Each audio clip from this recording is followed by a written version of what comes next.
اللہ نے ساری شریعت آسمان سے اتاری، نماز دینے کے لیے معراج پہ بلایا، ساتوں آسمان پار کر کے وہاں 50 نمازیں دیں میرے محبوب، آپ کی امت کے مرد عورتوں کے لیے 50 نمازیں، اور میں قربان جاؤں اللہ کے نبی کی رضا پر قضا، ایک دفعہ نہیں کہا یا اللہ یہ 50 پڑھیں گے کیسے؟ 50 کیسے پڑھیں گے؟ پتہ پہلی امتوں میں کتنی نمازیں فرض تھیں؟ 2، فجر کی 2 رکعت، عصر کی 2 رکعت، میرے نبی اسی وقت آمین کہا اور واپس چل پڑے۔ آگے موسیٰ علیہ السلام کھڑے تھے، حضور کیسے رہی ملاقات؟ کب 50 نمازیں ملی۔ کہنے کہ توبہ کون پڑھے گا، اللہ کے واسطے واپس جائیں، تھوڑی کروا کے لائیں۔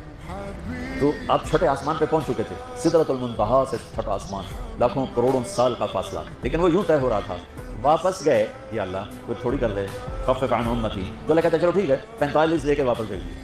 آگے پھر موسیٰ علیہ السلام کھڑے ہو چونکہ اللہ کے نبی نے پھر نہیں کہا کہ تھوڑی کریں، ہاں جی کتنی، کیا ہوا کہ 5 معاف ہو گئی، یعنی یہ میں منت کرتا ہوں آپ واپس جائیں، انہوں نے کوئی نہیں پڑھنی، بہت زیادہ ہیں، پھر واپس۔ اللہ نے پھر 40 اڑانے کی بجائے اللہ نے کہا اچھا 5 معاف، تو 40 ہو گئی۔ پھر موسیٰ علیہ السلام نے ہاتھ جوڑے تو انہوں نے کہا اچھا 5 معاف، تو 35 ہو گئی۔ پھر موسیٰ علیہ السلام ایک دفعہ میرے نبی نے خود نہیں کہا، سبحان اللہ، آپ کی ایک دعا ہے اللہم انی اسألک الرضا بعد القضاء، یا اللہ مجھے اپنی تقدیر پہ راضی کر دے، جو تو کہے میں سر جھکا دوں اس کے ساتھ، میرا کام ہی ہو تیرے آگے سر جھکا دیں۔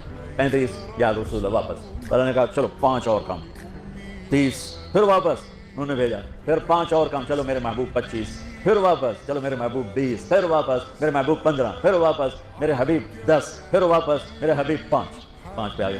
اب پہنچے، اب موسیٰ علیہ السلام کہنے گئے اب کیا ہوا؟ اب 5 رہ گئے، اب کوئی نہیں پڑھیں گے۔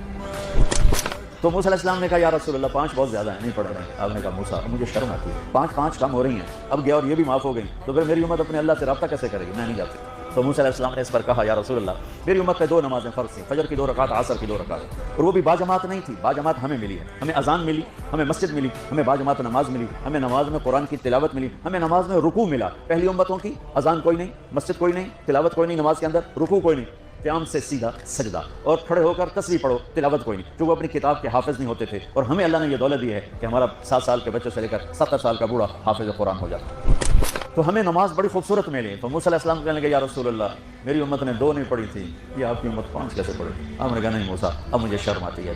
تو نماز کو اتنی اہمیت کے ساتھ میرے اللہ نے قرآن میں، میرے نبی نے زندگی میں، صحابہ نے، میرے نبی کے نواسے نے کربلا میں مثال قائم کر دی کہ دنیا ادھر کی ادھر ہو جائے، جسم کی بوٹیاں ادھر جائیں پر سجدہ نہیں چھوٹ سکتا۔ روزے میں ہے مسافر ہو بعد میں رکھ لو، بیمار ہو بعد میں رکھ لو، نماز میں کوئی معافی نہیں ہے۔